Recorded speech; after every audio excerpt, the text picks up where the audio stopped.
Clint, now you're gonna feel a little discombobulated from the chrono shift. Don't worry about it. Wait a second. Let me ask you something. If we can do this, go back in time, why don't we just find baby Thanos, and...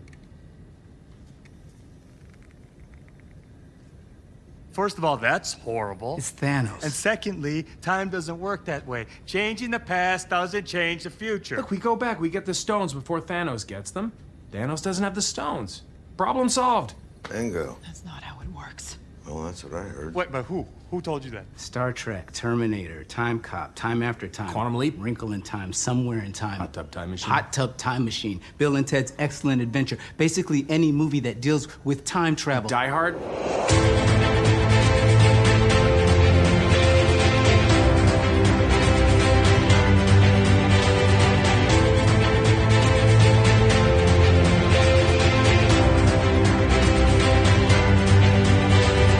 Hello and welcome back to A Stark Contrast, where we discuss the differences and similarities from Marvel Comics to their MCU counterparts. And we are your hosts, Geoffrey And Dai. Hello, and welcome back, everybody. Welcome back, especially from Coachella. Oh, yes. I did that intro, and as I was reading it, it felt like I haven't been back in like in months. It's been 2 weeks. And I know, the same amount of time in between each episode. But yeah. Gosh.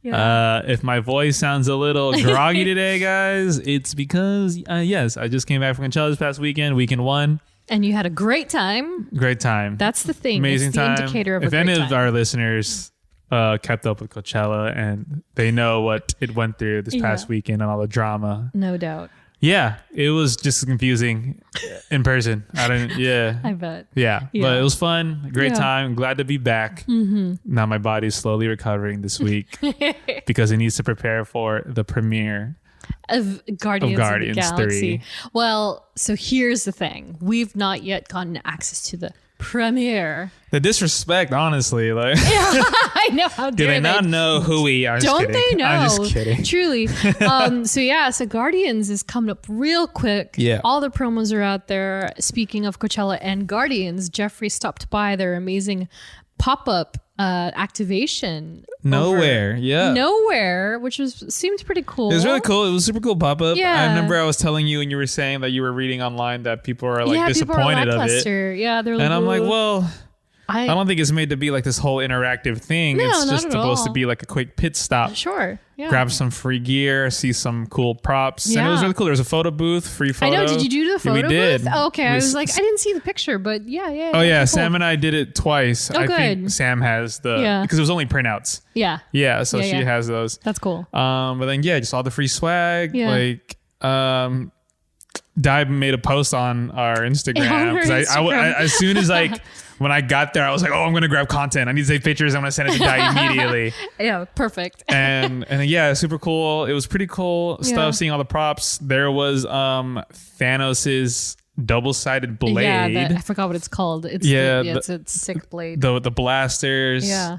Bunch of cool little like Easter eggs. The Walkmans in there. Yeah. Cosmo chilling. Yondu and Kraglin's mohawk thing. The fin. Yeah, the fin. Yeah. It was really cool with also them outside in the suits. We got reposted by Marvel. That was pretty cool. I didn't expect that because, as what happens sometimes, we just get notification. I'm like, okay, sure, whatever. But it was nonstop, and I was like, "What happened?" My face was on Marvel Studios' story. Yeah. That was kind of and insane. Guardians of the Galaxy. Oh my god! So Yeah, you I got screenshotted doubled. that immediately. Oh yeah, I know. was I like, saved oh. them both. I was like, "Oh yes," and then they doubled down and did it on Twitter as well, which is really cool. So I was like, "All right, Senpai noticed us. It was good. It was good." Yeah. Planting the seeds. You know? Yeah, right. But that's really awesome. I quite honestly, I almost drove out there myself just to go see it, just because I'm that person. But thankfully, Jeff brought back all this cool stuff. And so, yeah, for those who aren't familiar with what they were giving away, there's like a giant glowy ring thing. Yeah, so basically it's a pit stop on Yeah. your way to Coachella, and it's basically Yeah. the free stuff and the free swag is basically things Yeah. that'll kind of prepare you for Yeah. like the dust and the wind and the heat Yeah. or just to like help you at festivals. So Yeah. they got bandanas, they had sunglasses, they had earbuds. Yeah, earbuds. And then a glow light thingy to kind of help you be seen at night or be That's found cool. at night. Yeah, it's really cool. And the bandanas come in different colors, which are representational of the suits that they wear, both in the trailer and on site, on that little activation site. So that's really cool. Have you watched any of the official clips? That's hilarious. No, of course not. I'm still saving. Even right now, as they're doing their press tour, I've not watched anything because I'm just like, something's going to happen. I'm going to hear or see something that is complete giveaway of what happens. Sure. And I'm going to be ruined. So I'm really playing it safe. But it's really nice to see that Palm and Chris Pratt and Karen are kind of taking the helm as far as this tour goes so far. I'm hoping Zoe will join in at some point, but it looks like it's going to be just those three. I can't wait to see who pops up at the Hollywood premiere. At the premiere, yeah. So back to that, we're going to see the film on opening night at the fan event at the El Capitan. So hopefully they'll bring in some special guests there. Really really excited for that. You know what else is Guardians related? I don't know if you saw this, but I complained about this on social media too, was that the HelloFresh collaboration. So they dropped, I don't know, somebody responded to me that they released 167 boxes of these very special Guardians of the Galaxy themed HelloFresh boxes. And they were quite literally gone in 1 minute. I went on at 9 a.m. and I was like, oh, refreshed. I was filling in my information and it was like, sorry, you just missed out. And I was like, that's insane. it was 47 seconds. You know what I mean? So there are 2 more weeks. So if you want to try and you're listening to this episode, be sure to log on to HelloFreshAdventure.com, I believe. And they're giving away boxes this coming Monday, as well as the Monday of the movie release week. So 9 a.m. drop. I guess they're free. I don't know. I'm not sure if they're free or if you have to pay for them. But yeah, they're very limited from what you can tell. And they come with all this cool movie related, recipes and swag and snacks and stuff. So good luck. But what I wanted to say that I was excited for was that, Jeff, did you realize it's our 2nd anniversary? Oh, it's April. Oh my gosh. Isn't it wild? Happy anniversary. Oh my God. 2 years? 2 years. Whoa. Congrats. That's awesome. Isn't Hell that yeah, crazy? dude. Yeah. So happy anniversary. I wanted to make sure to say that. And like semi-related but related and not related, we do have some awesome news to share finally. But only our Patreon patrons know right now. Like I shared it with them a couple of days ago over the weekend. So if you'd like to know ahead of the game, please join our Patreon patron circle. Otherwise, you're just going to have to wait until our next episode to find out. Sorry. But it's going to be a pretty good time. Let's just say that. And then, before we get into today's episode, Ant-Man and the Wasp, Quantumania is officially available digitally. Woo. So that's out in the world. If you haven't seen it yet, go ahead and check it out. Also, the Marvels teaser trailer dropped. Exciting. Very exciting. Very exciting. Looks very cool. I think it is also Brie Larson's year again because she has this and then she also has the Fast and the Furious 10 is she movie. in that? Yeah. She is. I knew she was in like a couple of them, but Yeah, I have no scope of that. I enjoy it. What do you think about it? Is she a bad guy or a good guy? Oh, in Fast and Furious. I don't know. That's a great question. I don't know yet. Because Charlize Theron, Yes. isn't it? Right? Yeah. Yeah, and What do you she's think? a bad guy. What did you think about the Marvels trailer? I loved the trailer. Like I unexpectedly loved it. Like I wasn't honestly sure what to expect at all. Like I honestly wasn't sure that we would see all 3 of them, let alone together, and then the answers that we were questioning. Yeah. Like, before, like the Kamala thing. Why are they changing places? All that Yeah. good stuff. Like they very seamlessly kind of gave you the answer. Like, okay, here's Monica. Here's what she's doing. She's working with Nick in space, and then boom, boom, boom. They're all triangulating. Yeah. And synced up somehow per their powers. So good. And so they're switching places, and then we got a first look at Zoe Ashton. Yes. As a Kree soldier of some sort. Yes. So she looks amazing.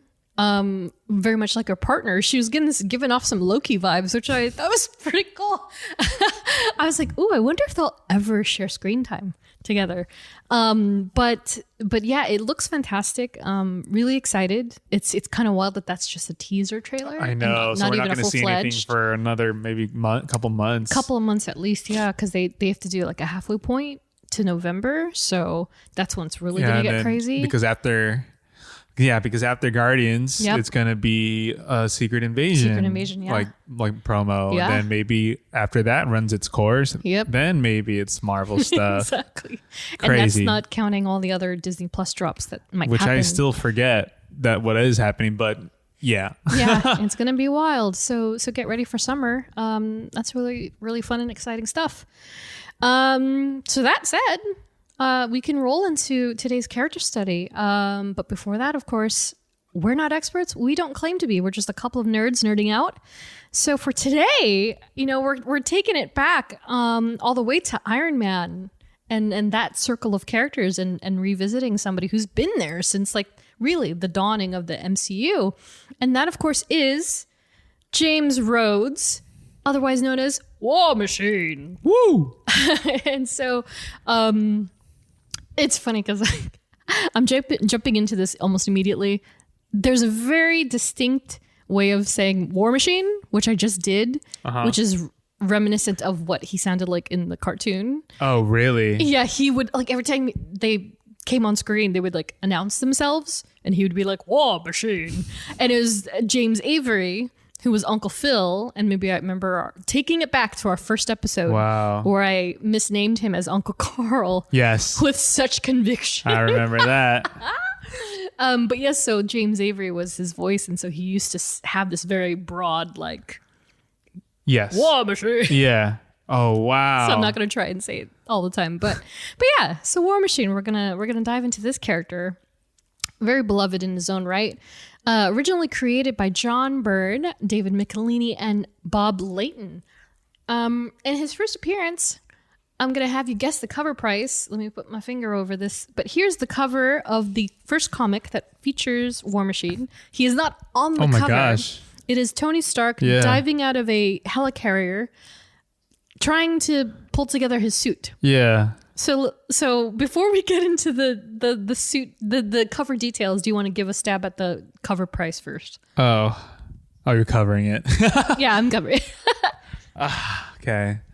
What was my last one? I think So- it's like 12 cents or whatever. Yes, 12 cents was 1963 for X-Men #1. And so this is Iron Man 118, cover dated October 1978. So it's 15 years later. Gosh. I'm going to go 20 cents. Not bad. It is unfortunately a bit off. These comments. 35 Oh my cents. God. Inflation. Yeah, right. 35 cents. cents. So you could pick this up for 35 cents back in the day. And so this is an interesting cover though, because I saw your immediate curiosity. You're like, what is happening? I'm like, where is he? And also, is it because of the suit being in a briefcase? Yeah. And he's like, so back in the day, very quickly, Tony had to physically put on each piece of his suit. Oh, yeah. And so he would have to slide on the gloves and put on the chest plate, and it's We love that. yeah, it's very 2.0. We love that. So that's what's happening there. But yeah, so this comic in particular, it does skew on a cheaper side of things for first appearance. Mostly in part because this is just James Rhodes. It's Yeah. not War Machine. It's not etc. All the other stuff we're going to talk about shortly. But so this book on Shortbox goes for $425 for RHODE's first appearance at a CGC 9.4, Oh my gosh. which is pretty good. Yeah. It's pretty great. It's almost like new. Whereas on eBay, a CGC 9.8 is about $900. So Almost double. 0.4 points higher, double the price. Almost, yeah. Yeah, very interesting. Whereas the lowest CGC 8.0, which is still fantastic. That was the lowest I could find. $80, both on eBay and Shortbox for the same grade. So if you're looking for a pretty decent copy of this appearance and you love RHODEY, I mean, $80 is nothing to laugh at. And then, of course, there are a couple of Lucy's out there for about $200, which is interesting. I don't know that logic, but maybe that person doesn't realize that you can get a graded version Yeah. for so much cheaper. As the question of questions, when was your first exposure to the character? Iron Man 1. I was gonna say, I was like, what? Oh, because I Yeah, had Don Cheadle just imprinted in my mind. I know. That's So, gonna be a yes. discussion in itself. So yeah, Yeah. young Terrence Howard, you know. Yeah. Next time, baby. So I did almost identical to what I did for Professor Xavier, which is our last episode, number 52. I went in going, I'm just gonna watch 1 and 2. I'll be good. No, I watched all 3 because of course. Yeah. And you're right. I will give it to you. 3 is not as bad as I thought it was.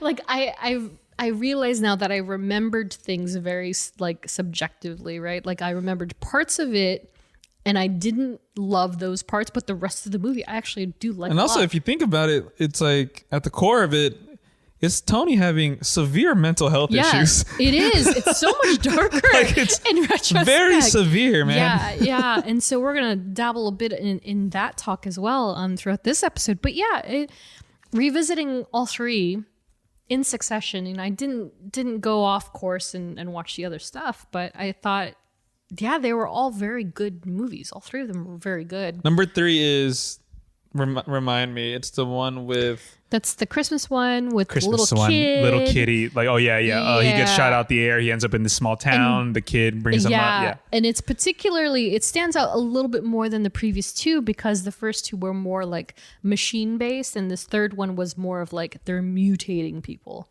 and say that they had those people that were human bombs. Oh, the Killian stuff, yes. right? And so the people were blowing up all over the place. I think and that's Mandarin. where people. Yeah. It was the whole Mandarin thing too. It was definitely like, the Mandarin. Yeah, it was 100% the Mandarin thing for me. I remember so distinctly, like when I was sitting in that theater and he popped up as Sir Ben Kingsley. I was like, wait, what? And then he was like, oh, I'm just an actor. I'm just an actor. And I was like, what? Yeah. And of course, we've talked about this in our Shang-Chi episode, so that all is well there. But yeah, it was an interesting rewatch. But for me, sorry, go ahead. No. Yeah, I think it's a fun movie. Like Yeah. I think I've rewatched it a couple times in the past.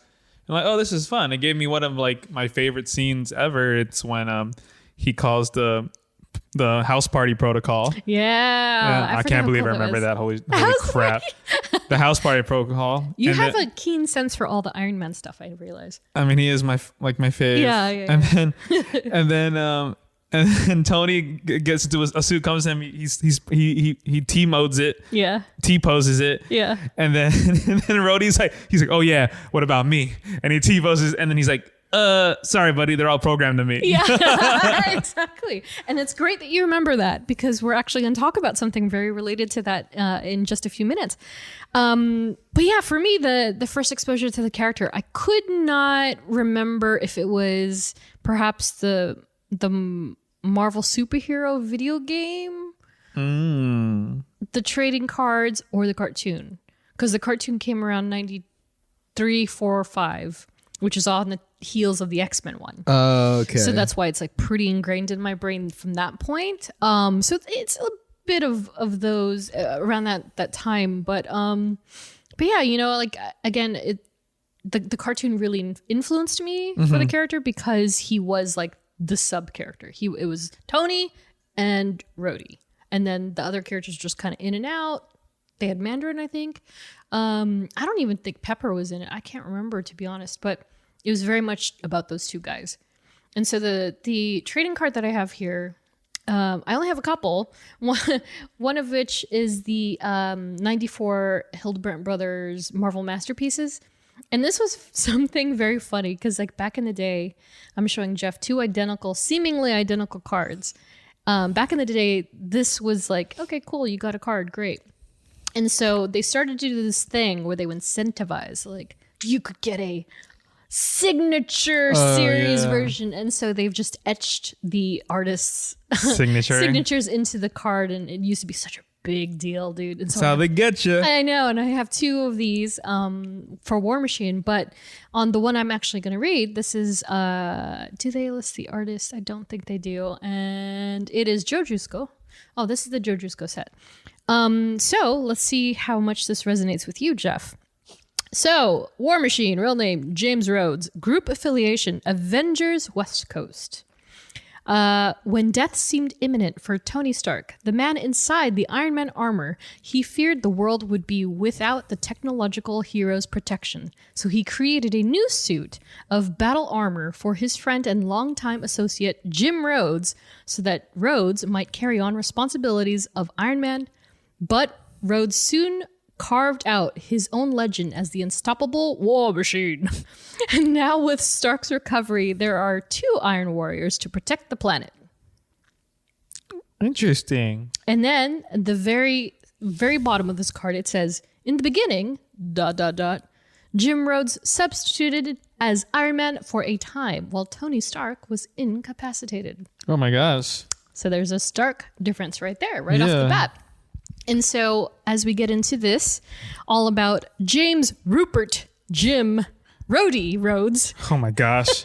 It's a mouthful. Rupert. JRJRJ. Yeah, J.R.R. Jar Jar. Junior. That's crazy. Yeah, so Rupert. I don't know where... They really emphasize Rupert for some reason, which is really funny to me. I'm like, hey. Rupert. And so when we're first introduced to RHODEY in the books, it's truly a fragment of a cameo. And so I have it here for you. He literally only has one speech bubble. Uh-huh. And so this is Rhodes right here. Yeah. And all he says is this one bubble. So do you want to read it? On raring to go. On raring to go, Mr. Stark. Just give me a minute to grab a thermos of coffee. And is this guy from the South? I don't know. Like, right? where is he supposed to be from? The inflection is implied there. And so, yeah, he's introduced as Tony's personal pilot when we first meet him here. Got it. Which I feel is incredibly different from when we first meet him in the MCU. Oh, I can tell you exactly. Oh, I keep thinking of Don Cheadle's entrance. Dang it. So, of course, the original RHODEY in the MCU is first portrayed by Terrence Howard. And then, of course, after and more prominently, by Don Cheadle. Was he in his Air Force suit? Yeah, he was. And he's already established that he is serving and he is familiar with Stark. They have these dealings because Stark is an arms dealer of sorts. Basically, he creates weapons. Weapons of mass destruction. Yeah, and so they're linked up from the get just because of that. Yeah. So in the comics, it's very different. It's like he's part of his. He's a pilot. He's his personal pilot. He's his chauffeur of sorts, right? And so it's later clarified that RHODEY is an aviator engineer for Stark Industries, as well as a seasoned, successful military pilot. So he's got they're slowly establishing, okay, so he's not just some helicopter driver. He is very much a man that has a background that's definitely like of quality, of experience. And so... an especially interesting facet about the character in the books is that, while people know him as War Machine, like they just expect like, oh, he's War Machine. Like the card mentioned, he was actually Iron Man first. So when RHODEY debuted, it was 118 in October of 1978. And then he becomes Iron Man in Iron Man 169, cover dated April 1983, about 5 years after he made his first debut here in this one panel. And so it's during this part of Tony's story where he is debilitated, he's incapacitated in many ways. And so RHODEY is kind of dealt with like a crisis situation where he's like, I got to do something. Yeah. And so he puts on the armor and it's a cliffhanger. So at the end of 169, he's holding the helmet over his head. So here's the cover of 170 and they're like, oh, who is it? And it's RHODY. What? And so it's not official until 170 that he actually takes on the tenure of becoming Iron Man. And so, going back to what you had said earlier about, Iron Man 3 being really like Tony's journey and kind of breakdown of a normal functioning human being. Like it really is about his struggle with alcohol and depression and PTSD. That was very much from the comics as well. There's this short 9-issue mini arc in the books that was called referred to as Demon in a Bottle. And so they very much pulled a lot of those elements from the comics put them into the movies into different ways. And it was especially during this time where RHODEY was kind of taking on the duties for Tony because he just couldn't do it. And so a lot of, I don't know if I have screenshots here, but a lot of the panels, I mean, it's just really like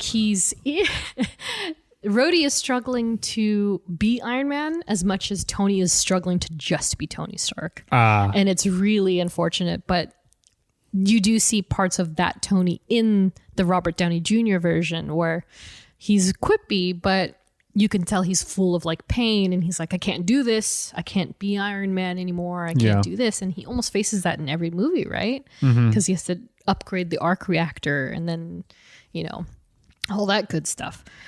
But for RHODEY in the books, you know, his time as Iron Man was cut short because like you mentioned just here with you know, the T-pose, he couldn't calibrate with the system in the comics because it's all formatted for Tony. Yeah, so he has the same problem. So I'm like, geez, man, when you watch the movies, they really did, like, even if it's a small sliver of an Easter egg, it's still there, and it's very much reflective of the comic. And so RHODEY started to get these really bad headaches in the comics where he almost couldn't function not only in the suit but in everyday life. And so he had to stop. He had to stop being Iron Man, if you will. And so, you know, like Tony refused to take back the suit. He felt like it was ruining his life. He was like, no, you're better at it. You can do it. You can do it. And he, you know, meanwhile, Tony's like guzzling, you know, whiskey and alcohol and all that stuff, vodka, what have you. Poor guy. And it's so literal in the comic books. Like he literally has a bottle in his hand throughout these moments. And so, but anyway, he's on the mend, and he tells RHODEY, like, you know, you got to do this. I can't do it. And so RHODEY, and he kind of leans into it. He's like, sure, I'll give it a chance again. And then, you know, Tony then refers him to get help from Dr. Hank Pym. And so it's like all these collaborative efforts that start to weave in. And so imagining Michael Douglas helping, you know, Don Cheadle or Terrence Howard as they're going through the motions of Iron Man. And so ultimately Tony becomes Iron Man once again. But as you might have seen in the screenshot, an untimely quote unquote death or assassination leaves RHODEY to once again take on the helm. And so there was this huge storyline where Tony was seemingly killed. It left everybody in shambles. The business was in shambles. So RHODEY was kind of grandfathered into the position of like, okay, well, you're his number one on the will and everything. He left everything to you. Wow. So he had to take it over. And we'll talk about that a little bit more later on. But long story short, you know, that the armor was a point of contention for both of RHODEY and Tony, one way or another, and especially with each other. Like it almost started to weaponize what they would say to each other. Like RHODEY would be very kind of, you know, disgruntled and almost like annoyed that he had to take this on because Tony was such a F up. You know what I mean? And so eventually RHODEY just splinters off on his own altogether, and then he takes the War Machine armor as well, and that's when he really becomes his own hero as War Machine. And so War Machine debuted 10 years after RHODEY became Iron Man, and that's 15 years after he made his debut. Oh my god. And so he becomes War Machine in Avengers West Coast number 94. That one, I did a quick price check. It goes for about $75 for a 9.4. Still not as much as I expected, to be honest.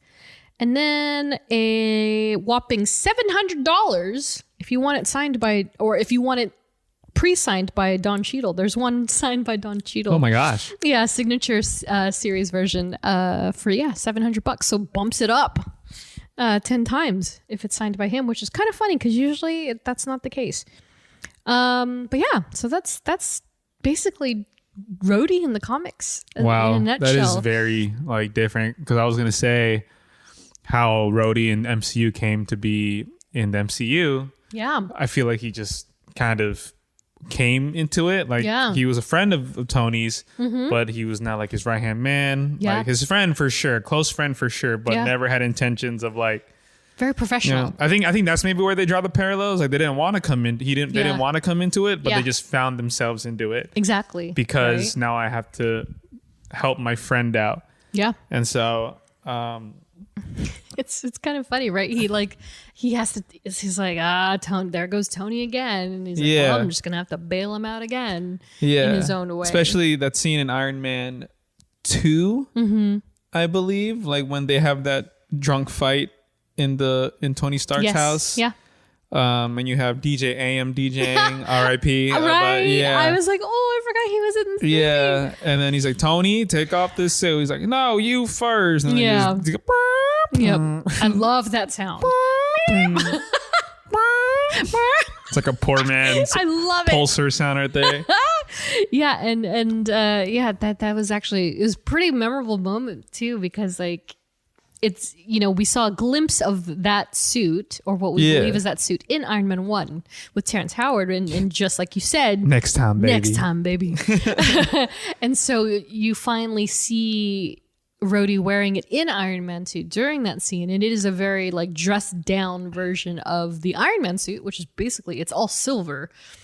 So it's very like, it's a model before the model. I think it's officially Mark II. In Iron Man 2. And so so of course, doubling back, portrayed first by Terrence Howard and then Don Cheadle, first seen in Iron Man 2008. Oh my gosh. That's crazy. Yeah. Wow. Yeah. So how many years? That is about 15. 15 years. So he's going into the 15 now. Well, he's a legacy character now. And he's a legacy character, yeah. And so we last saw RHODEY, which I thought was funny because I didn't really think about this until I was doing this homework. Last seen in The Falcon and the Winter Soldier, 2021. Was it? Yeah. That was his last cameo. Didn't he win an award? For best cameo. Yeah. He was like, I was on screen for 2 minutes. He's like, and he all right. won an Emmy. And that was the only Emmy that series got. Was it an Emmy? I think it was like one of those smaller award. No, a very small, small like award. The fact that he won, but like it's hilarious that he was just nominated. Yeah, he was like, what? He's like, okay, that's fine. Yeah. And really, so, that was the last one. That was the last one, unless you want to count the trailer for Secret Invasion. Okay, that's what it was. That's what it was. Yeah, that's probably, I know. I was like, now his brain is thinking of something. Yeah, it was the trailer for Secret Invasion. So let's take it back a little bit. So how did you like, or did you at all enjoy Terrence Howard as RHODEY, the character? How were the differences to you? I think I liked his personality as Colonel Rhodes for sure. Terrence, yes. Now that I think about it, because I think I've thought about this before, of like Terrence as RHODEY. I liked him as RHODEY. Yeah. But then, I mean, maybe this is like recency bias, and like now I can't see him ever kind of playing that role in the suit. Yeah. Like when I imagine his face in that UI like helmet stuff. Yeah. I don't think I could like see myself him interacting in that way and having those quips. Yeah. And like the acting in that space. Yeah. I'm not saying he's not a bad actor, but I just don't see him in there. 100%. So I feel the same. Yeah. I think he makes a good Rhodes. Yeah. And it was great too. Like you see that in Iron Man 1 for sure. But to have the physicality of War Machine, I don't know if I could see that. It's interesting, right? Yeah. And it's even something at the time watching one and then being introduced to this new Rhodey almost instantaneously in number 2, where he comes into the courtroom. Yeah. And you're like, oh, that's a different man. As a completely different actor. It is interesting to think back and like thinking, oh, Terrence Howard did such a great job. But then when you're introduced to Don Cheadle, who is like, they're night and day as actors come, right? Yeah. Terrence has a very like, I don't want to say lighthearted, but he's a little less, he's more slack than Don Cheadle is, at least when it comes to this role. Like Terrence almost felt like a party version of Rhodey. Sure. No, because he didn't even skew younger to me. He just felt a little more loose. Sure. Overall. And so I feel like Don Cheadle as Rhodey and as an actor kind of has this like refined bravado about him where he's sophisticated, but he can still be funny, and he can do the Thanos bit, like choking out a small, tiny mad titan and it'd still be as funny as he can be super duper serious. You know what I mean? Yeah. And so, I had the same thought of like, God, what would have Terrence Howard look like, you know, pulling up, if you see the metal comes up and you see him in the full scale or inside the helmet. Yeah, I couldn't. Yeah, I couldn't imagine it very well. I can't.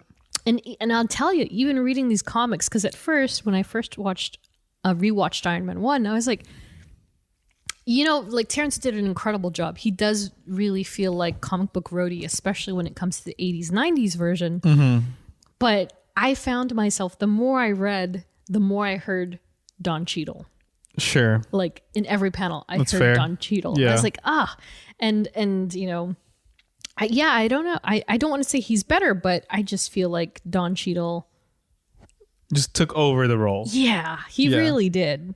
So the last time we saw him was the Falcon and the Winter Soldier. But real quick, let's go through the key moments. So he's introduced as Colonel Rhodes, which is Terrence Howard's role.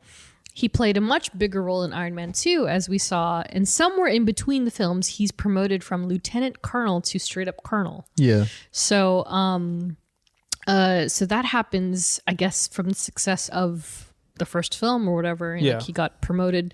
And then there's Civil War, of course, which the whole, you know, Stark versus the Accords Cap thing. And then the Vision issue and him being, you know, grounded, shot out of the sky. And then, you know, like spinal injury. Yeah. Which leads to him being paralyzed for a bit and then recuperating by the end of the film. Yeah. And then, of course, later he's then a survivor of the snap when it comes to Thanos. And he's he was a survivor. So he aged the 5 years. To then seeing him where we last saw him, Falcon and Winter Soldier, he's in the Smithsonian National Air and Space Museum in Washington with Sam. Crazy. Yeah. So, and it is interesting. He's always been in this professional. He's always in his Air Force suit. Yeah. Which is really cool. Fixing other people's problems left and right, and always being that like voice. Yes, exactly. The voice thing. Yeah, he's always the voice and the vote of confidence, I feel, for a lot of characters. Do you have any favorite moments between any of those films? Like, what is your prime War Machine moment? Oh, Iron Man 2, easily in the dome. Yeah. When they fight the robots. Oh, really? Interesting. And I think that moment too, and it was really good because they say it on Twitter too, of like that moment was really good. There was no music playing. It was just them fighting the robots. Yeah.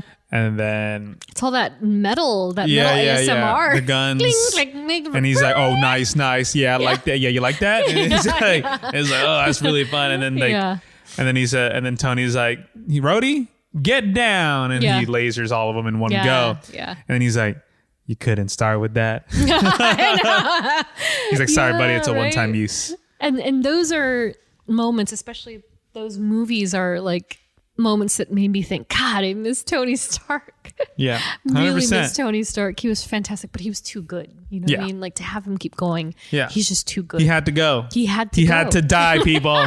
He had to die. Oh my God. I said what I said. And I will die on this hill. Much like Natasha Romanoff. Boom! Oh my God! He threw in a Vormir joke. The chaos. Yes. You're Elmo in the fire. Oh God. So from there, we're gonna jump into powers and paraphernalia, and so it goes without saying, RHODEY is completely 100% a natural human being in both the comics as well as in the films. But he's very much also an experienced Marine, trained in both armed and unarmed combat, skilled aviator, and in aviation engineering. And so, yeah, like we said before, he was part of Stark's, entourage of sorts. And he piloted, and he's also part of, different aviation departments and the like. In the suit, however, War Machine has got a pretty great suite of enhancements, including but not limited to superhuman strength, speed, and durability, flight, power cells, energy conversion, power recharge. So that's that whole solar power thing that they redistribute and all that good stuff. Got it. Self-contained life support system and environmental protection, which is pretty rad. Didn't it resuscitate Tony at one point? Which one? The Iron Man, the Mark? Like, wasn't he? Oh man. Yeah, didn't it jumpstart his heart or something? If something. Maybe. God, what was that? I forget. Yeah. Repulsor rays, Unibeam, which is one of the favorites from the video games. Unibeam. Lasers, magnetism, which goes without saying, of course. The Gatling gun, rocket launcher, and miniature heat-seeking missiles for starters. I love the miniature missiles. That's also one of my favorite things about The Mandalorian. How they have this like tiny like pew, but then it like blows up into exponential bombastic blasts. It's pretty cool. And so, of course, while we haven't seen all of these to the T in the MCU, they're clearly present one way or another. And of course, War Machine, it's got so much more baggage to it, which we're going to roll right into aesthetic as far as that goes. And so initially in the books, RHODEY first wore the Iron Man suit, donning the Iron Man Mark IV in the comics and 2 in the MCU, like we mentioned before. And then, of course, naturally, the War Machine armor was created by Tony for use by RHODEY. So as a result, it bears unmistakable likeness to the Iron Man marks. But they're often bigger, bulkier, and slower. And so, yeah, like, in Iron Man 2, for instance, when Justin Hammer has outfitted the Iron Man mark and changed it, he's added all these heavy artillery to the suit. It's just so obnoxious. It's obnoxious. And it's like 100%. Like, what is this in the comics? And he's got like cannons and giant guns and like one of the supers in Marvel vs. Capcom is like RHODEY pulls out this giant like thing and it's got like 100 missiles on it. It's a big old barrage. But yes, that's just what makes the character that and Iron Man so much more superior by a rule because he's lighter, faster, everything more powerful because War Machine's he's kind of a tank. It's a tank versus a flying tank. He's literally a flying tank. So do you think you're ready for a quick pop quiz? It's not too involved. I never am, but here we go. It's a comic-based one, I'll tell you that much. And so do you want to take a stab at how many suits RHODEY has in the comics? Oh man! If you guys want to go back to the first episode in Iron Man, the Iron Man episode, GOAT. Oh God! Incredible. Dai asked me how many suits does Iron Man have in the MCU, insane. and I got it on the money. And you barely gave it. And I've never been good at pop quizzes since because that was the peak. You started out too strong. Too strong. In the comics, how many does War Machine have? War Machine. Yeah. Oh my gosh. So just think a little more humble. Let's just say that. I mean, maybe humble could be like he has 5, and then I could be like the most wrong. Like Iron Man probably has like bagillions. Yeah, and it's jillions. It's pretty. It's hefty. It's night and day. Yeah. Okay. All right. I'm going to throw out. I feel like it's minuscule, but I also feel like, I mean, in the comics, are they really like trying to upgrade him like every time? I'm going to go 12. That is incorrect. Of course it is. Do you think it's higher or lower? Let's go there. I think it's higher. It's actually lower. Ah! You were actually closer with 5.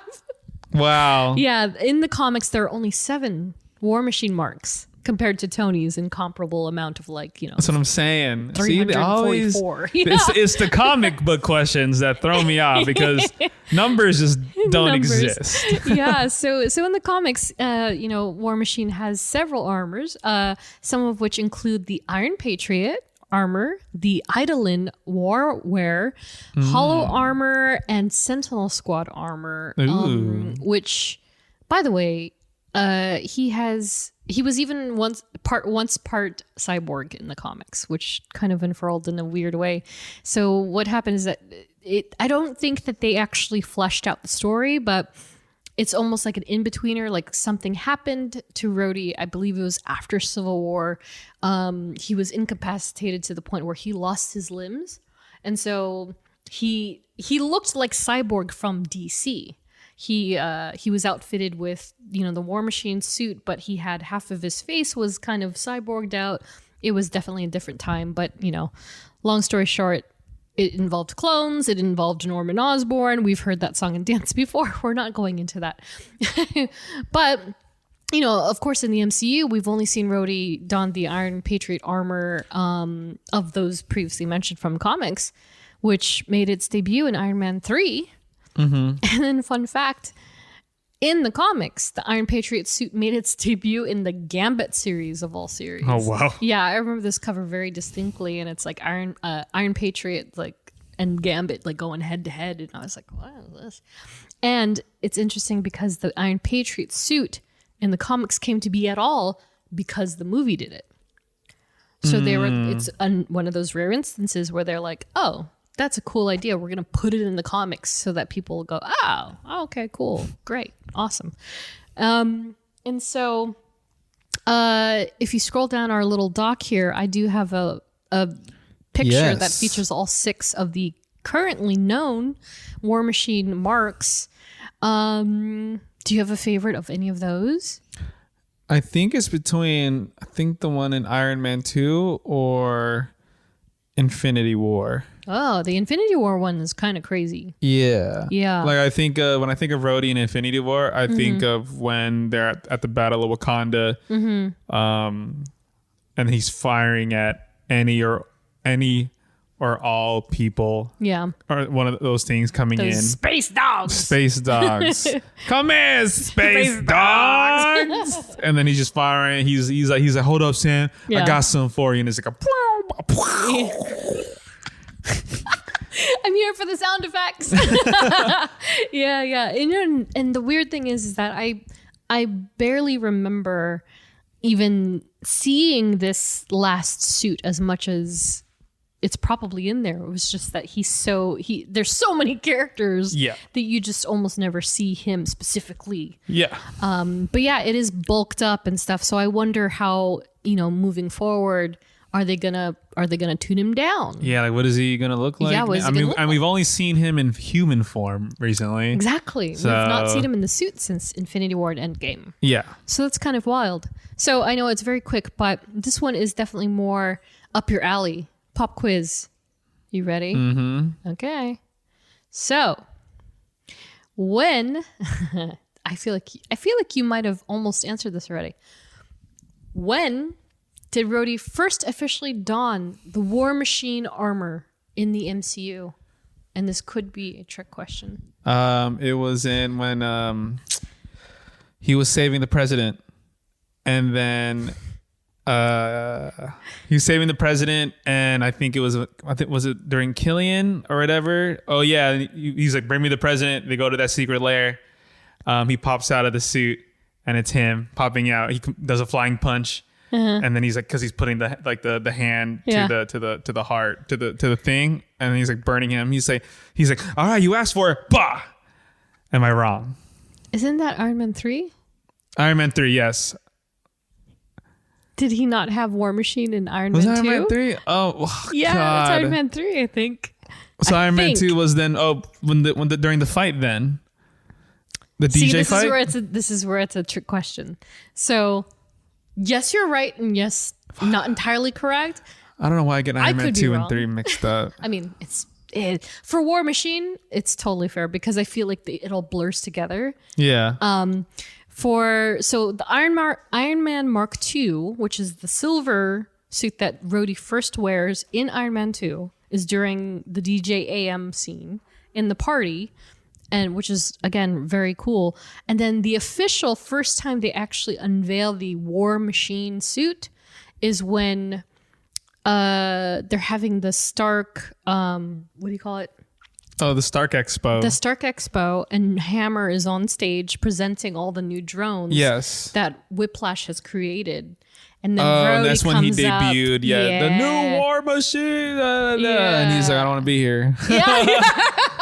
Pretty iconic because he was just like very unenthusiastically like, I don't want to do this. Yeah. So that's technically the first time. Yeah, I think you were thinking Iron Man 3. It feels like Iron Man 3, yeah. But well done. You did most of it. Yeah. Fair.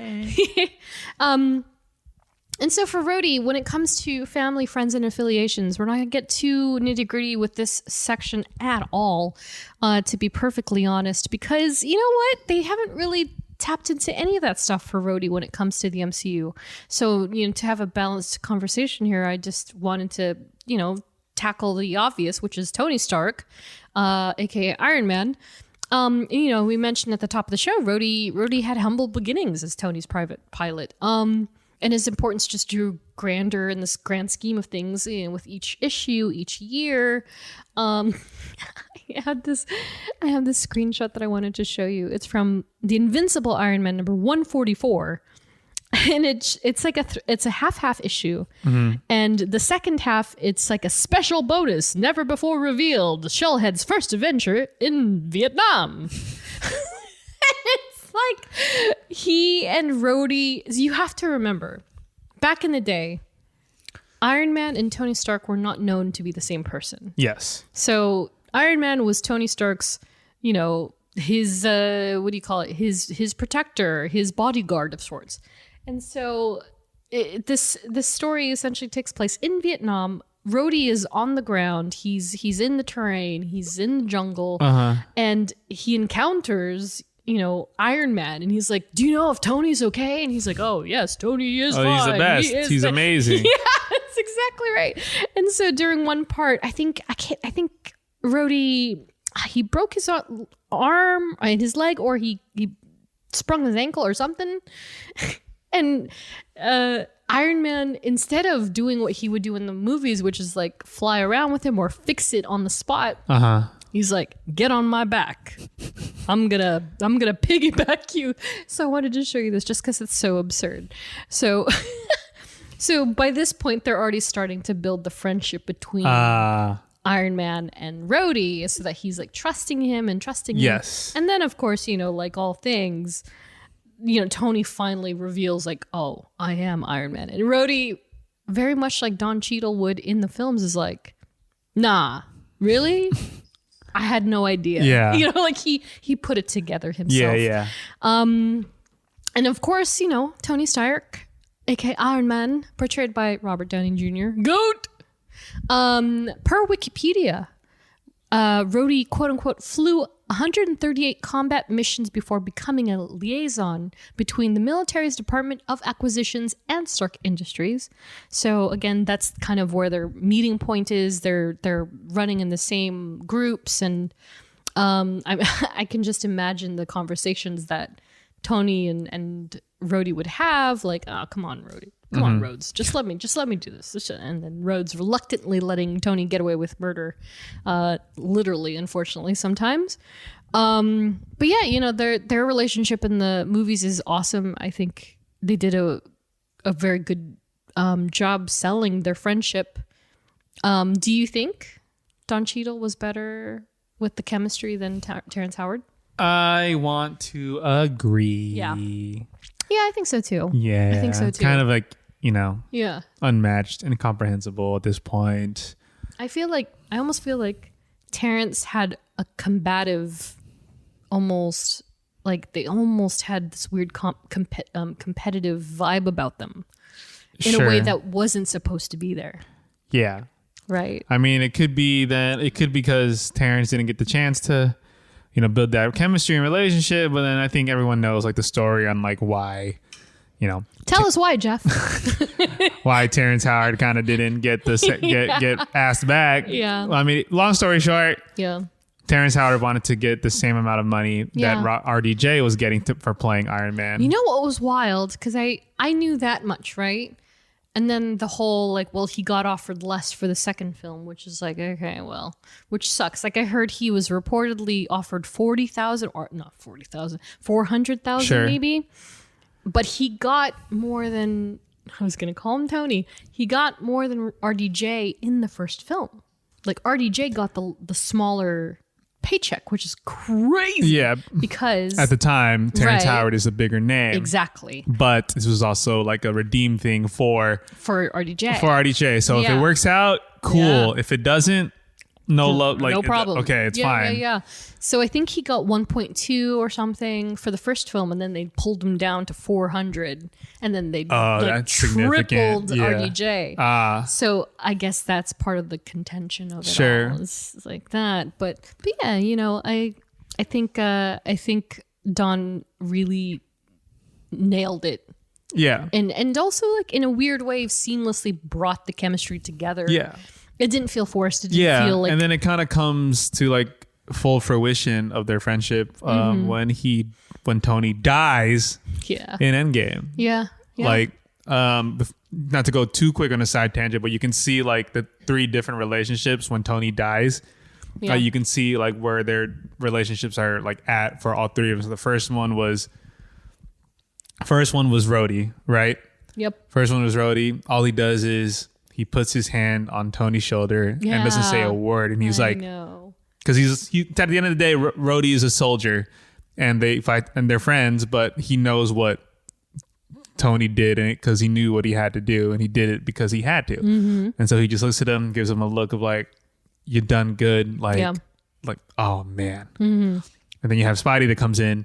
He's like just dying, crying. He's like hype. He's like, we did it. Like, no, we're good. Like, you can get up, right? Like, he's acting like a teenage, a kid, like seeing a father figure like die. And he's like, no, we're good. Like, he's seeing his hero die in front of his eyes. Mm-hmm. Then you have Pep, who just accepted it. And was like, we're good now. Yeah. Thank you. You can rest now. Yeah. It always every kills time. me. Every time. Every time. So I think when you see that, you see how at least for me when I saw it, I saw like the whole like tenure of RHODEY and Tony's relationship across the whole MCU. 100% agreed.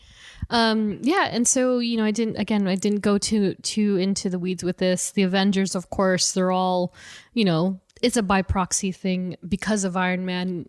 RHODEY is exposed to all these other superheroes and heroes alike and personalities, but stand out 100%. Tony Stark is like his main man. Like he doesn't really have any other confidants that he like constantly and regularly is seen with, aside from I guess Sam now. Like that's the most that I've actually seen him interact with anybody that wasn't Tony. So it's an interesting balance there. So love interest. This one's gonna be a fun little miniature ride. So while RHODEY's romances are far and few between when it comes to the comic books, he had a couple that are worth mentioning.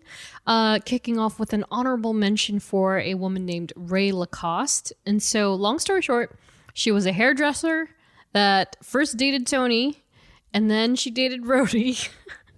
And but the interesting bit wasn't so much that route that she took as a character, but this character, Ray, in general, she was initially pitched to be the next Madame Mask, which is a character we've talked about in our Hawkeye episodes. And then they were like, oh, no, scrub that.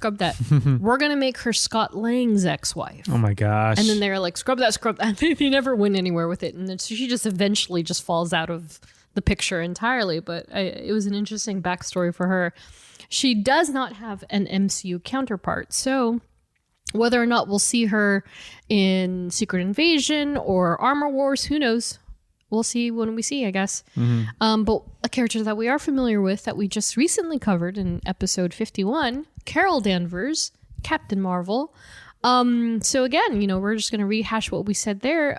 Carol begun, pursuing RHODEY as far back as 2014 in the Captain Marvel series itself in the comic books. RHODEY died in Civil War II, and then Carol and Tony went head to head as the new Captain, America versus Iron Man. The end game, no pun intended, is that it left Stark in a coma, and then he eventually died in that storyline. But like all great comic book characters, their relationship status seems to be a little bit in limbo. I don't think they've addressed it in recent years, or recent times at least. Whereas in the MCU, they've never addressed it at all. They don't seem interested in one another romantically. They've barely crossed paths in our Infinity War and Endgame films. I remember that exchange though. Yeah, that one exchange. I remember. That's he all said, they "Hey, had. Supergirl, we're all about that super stuff too. Where were you? Where were you all this I time?" love Don Cheadle, man. There's a lot of other galaxies, universes out there. Unfortunately, they don't have you. I know. Both of them had delivered those lines very crisp and it sounded so natural. Yeah. Even though they're talking about insane things. Yeah. Cosmic, But yeah, so doesn't seem to be any setup for them, which fine, that's fine. I don't think it needs to happen, to be honest. I think RHODEY is compelling as a character without a romantic interest. I think he's one of those rarities where you don't really have to dive into any of that. But I did want to cover one particular love interest that RHODEY had in the comics by the name of Marcy Pearson.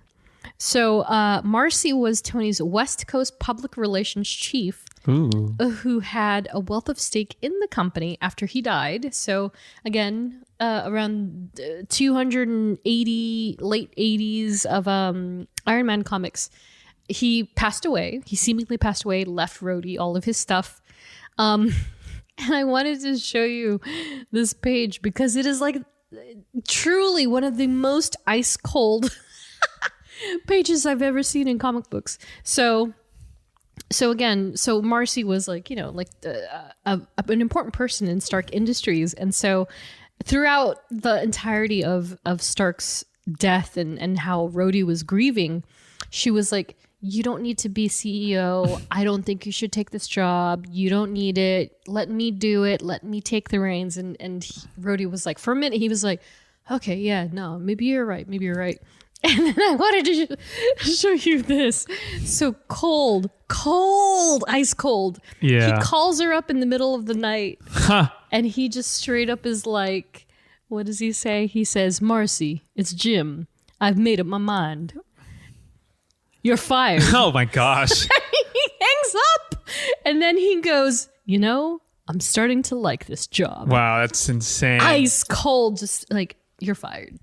And so he leaves her be. So she, so unfortunately, hell hath no fury like a woman scorned, right? So of course. What it comes down to is that after RHODEY's drop the mic moment, Marcy attempted to get revenge on him by, you guessed it, pinning Tony's death on RHODEY. So she started to pull together all this evidence and falsify this evidence to make it look like RHODEY killed him for the company, for the War Machine armor, all that stuff.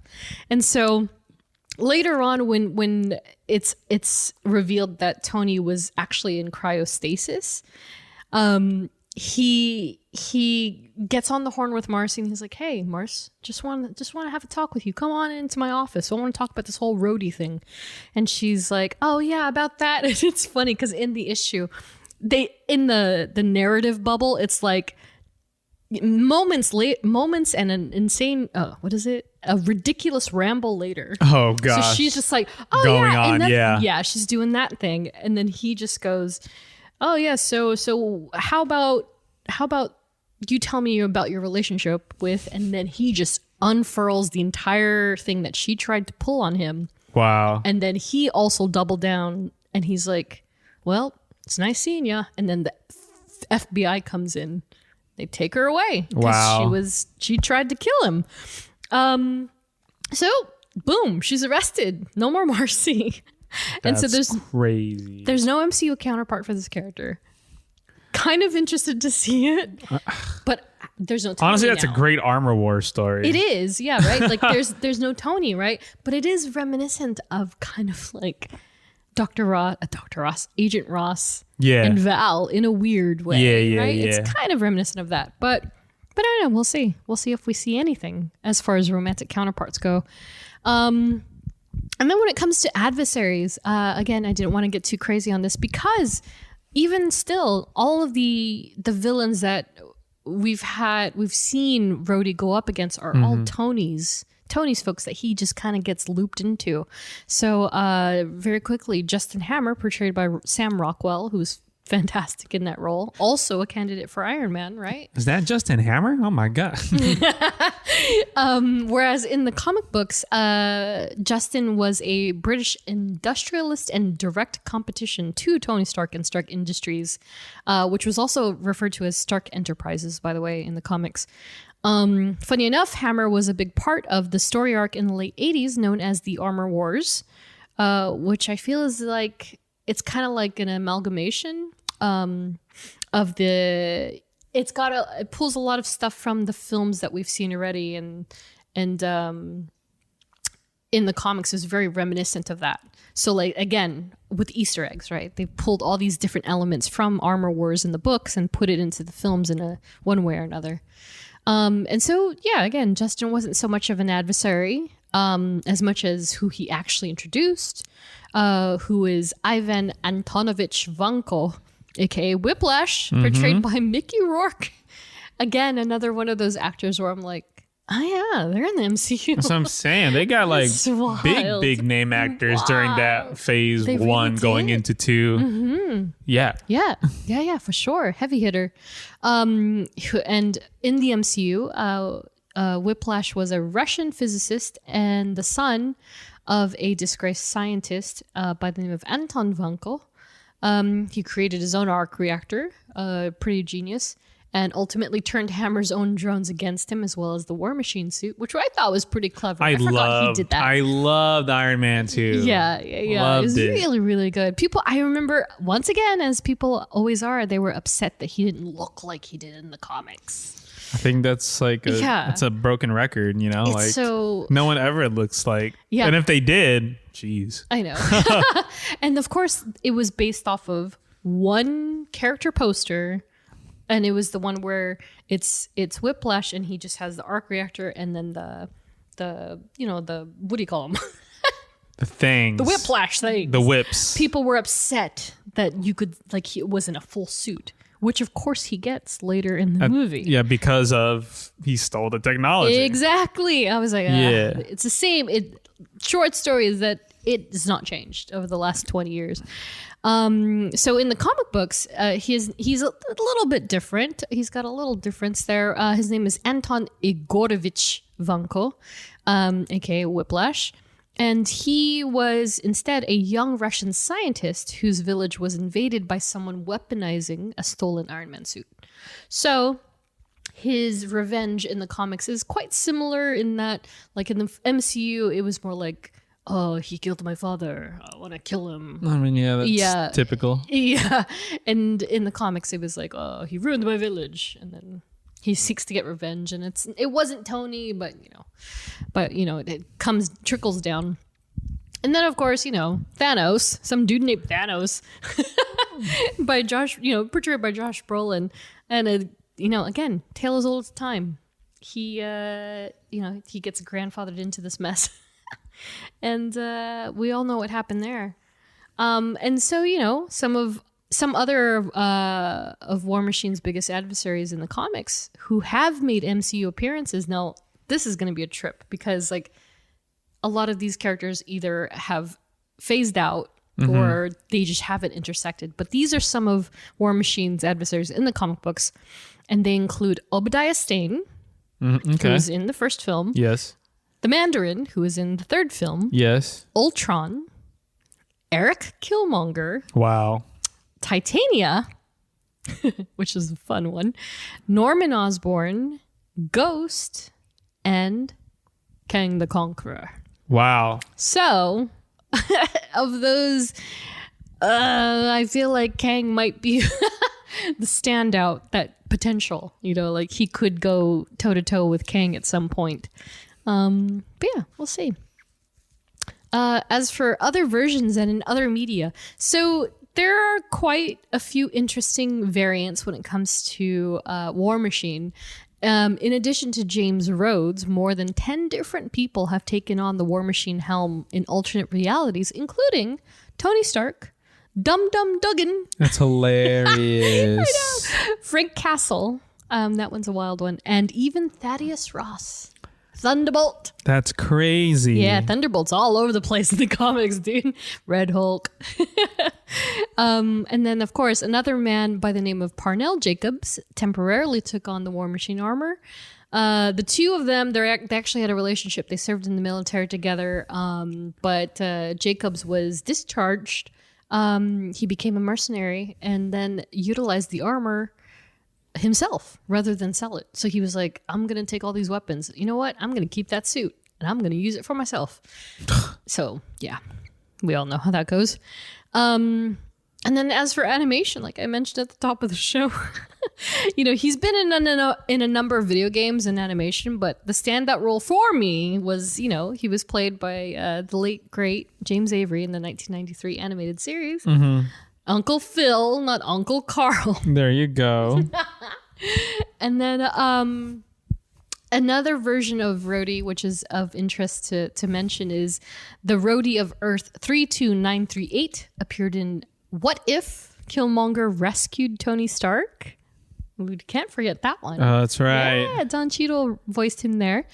And spoiler alert, What If is remarkably dark. So this RHODEY ended up dying along with T'Challa, killed by Killmonger and his initiative to pit America and Wakanda against Killmonger one did not another. care in that episode. Yeah, that episode blew my mind. I mean, they all did. Really. Yeah. They were all like, what is happening? But that one's messed up. I think Pepper was in it too, right? Yes. And she died too, right?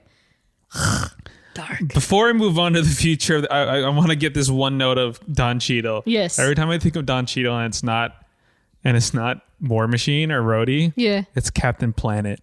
Oh my God. Of all Tell me you remember that. I do. Captain Planet. Painful. Oh my gosh. Pain. That is the best thing. I mean, didn't it resurface like last year? It did. too? I think he did. I forget what interview it is, but he did the Don Cheadle breaks down his most iconic characters. Yeah. And I think Captain Planet was one of them. And he was literally like, yeah, like I don't know. It was kind of like this thing for Funny or Die. Yeah. And I think he didn't know what the script was. He thought it was a voiceover. Oh, how funny. At first, I think. And then he's like, nope, so you're going to get into this. And he's just like, yo, what? And then he was like, all right, I'll do it. I'm here, contractually obligated or whatever, I think. Yeah. And then it ended up just taking a life of its own. And That's it's hilarious. such an iconic thing. It is. It really is. Like, though. yeah. I remember, I mean, not nearly as funny as that, but I very fondly remember him first from Hotel Rwanda. I don't know if you've seen that. Yeah. I thought he was. Didn't he win an Oscar for that? I think he did. If not, or he nominated. was definitely nominated. Yeah, definitely nominated. I thought he was absolutely fantastic in that movie. He's been in the game a long time. He really time. has. Yeah. So, I mean, like major props from the get-go from that guy. So when he joined the MCU, I was like, he's amazing. Yeah. So still glad to have him. But yeah, so speaking of the future of the character in the MCU, with Secret Invasion and Armor Wars in the horizon, I mean, shoot. So yeah, what do we think? Do we have any predictions? I have zero. Aside from the fact that maybe he's a Skrull. Oh, God. It's like Spider-Man Far From Home all over again. Yeah, exactly, right? Shoot. I mean, obviously we know he's making a cameo appearance in there. Yep. Obviously we know Armor Wars is on the horizon of either filming or whatever. Yeah. I forget. I just hope we get to see him, kick butt in the suit again, I agree, yeah. and then, but also maybe have like an intricate story, that talks about him rather than just him fighting alongside people, but it's a story within him. Yeah, like again, like 'cause, like of all the characters that we've even discussed, like there's not much to Rhodey's actual personal like we story don't yet. know, like we got Falcon Winter Soldier where we slowly figure out how the quote unquote death of Steve affects both of them, but how about we get like when we get out Armor Wars, like we slowly figure out like how the death of Tony is affecting Rhodey.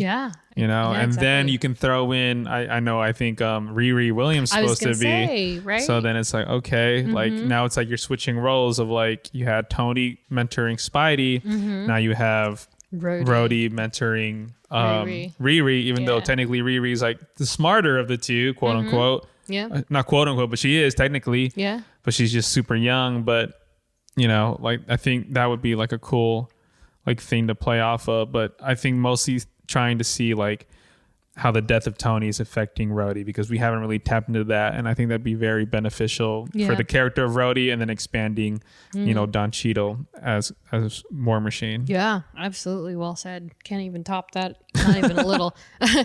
Ditto. And so I wanted to just feel like, note a fun fact about Armor Wars. So, I kind of mentioned it earlier. Armor Wars itself was a 7-issue arc within the Iron Man title, and it was cover dated 1987 through 1988 with issues 225 to 232. And so it's referred to as the Stark Wars. Stark Wars instead of Star Wars in the comic itself. And the premise is basically about an adversary named Spymaster who is revealed to have stolen Tony's precious Stark technology.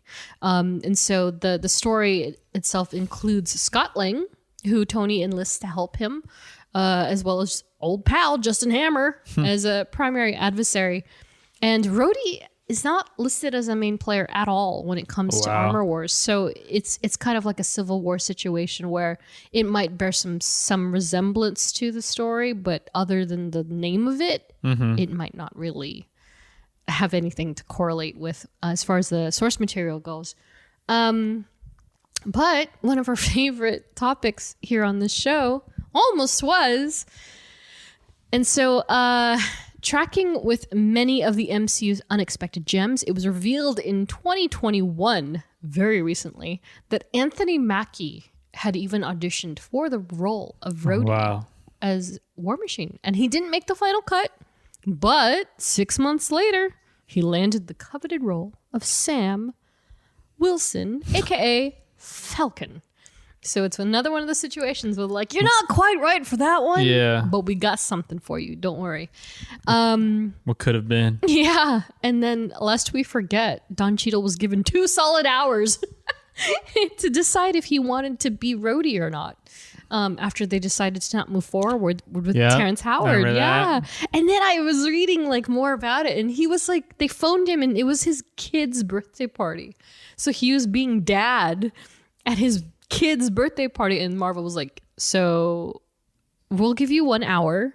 And then he was like, yo, it's my kid's birthday. And they were like, we'll give you 2 hours. Yeah. Which is so wild to me. It's insane, man. Yeah, it's so wild. And then, of course, ultimately, thankfully, he accepted the role. I wonder if they would have gone to Anthony Mackie if he said no, but I guess we'll never know. Yeah. Some suggested reading. So, War Machine is definitely one of the characters I'm not so well versed in, but I can say that I did enjoy 2008's War Machine solo series by Greg Pak with artist Leonardo Manco and J. David Ramos. Related? Nice. Maybe. This story provides not only a look into cyborg Rhodey, as I mentioned earlier, but also a glimpse back at Rhodey's childhood origins, as well as, the Dark Reign arc that's included in that. we didn't go into it at all, but of course, growing up as a young black man, he experienced some unfortunate incidents in society, and he got bullied as a kid, and he always overcame everything, which was really admirable about the character. 2006's Civil War and 2016's Civil War 2, for obvious reasons.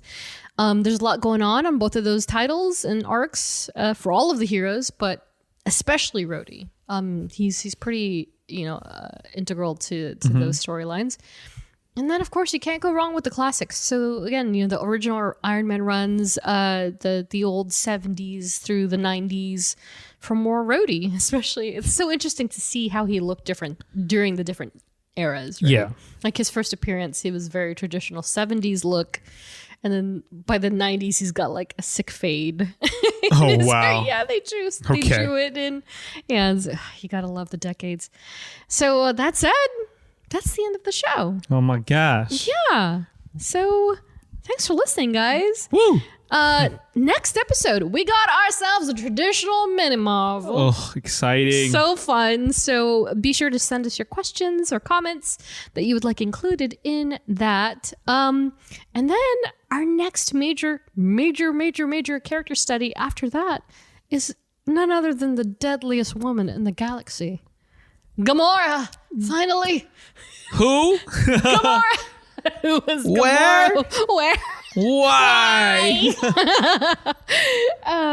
A We're Groot salute to Sherry, Andrea, Jenny, Laura, Tyler, Ariel, Ed, Robin, Joliz, the Arachnid, Melanie, Katie, Andrew, Eve, Nats, Ashley, and Claire. Woo! Follow us on social, STRKCNTRST. And if you like what you hear, review, rate, and subscribe. Once again, guys, thanks for listening, and we will catch you in the next one. See ya. Bye. Bye.